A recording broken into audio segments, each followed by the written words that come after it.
काही योजना करता येतील महिलांसाठी खास ॲडवायझरी क्लासेस वगैरे. पण एक आनंदाची बातमी सांगतो की सध्या उच्च शिक्षणात महिलांचं प्रमाण बऱ्यापैकी वाढलंय. माझं उदाहरण देतो.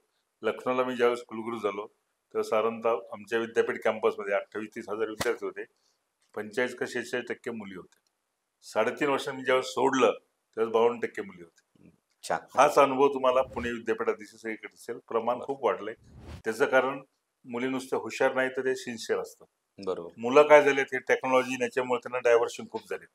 तर उच्च शिक्षणामध्ये जर तुम्ही बारकाईने अभ्यास केला तर हळूहळू मुलींचं प्रमाण खूप मोठ्या प्रमाणात वाढत आहे.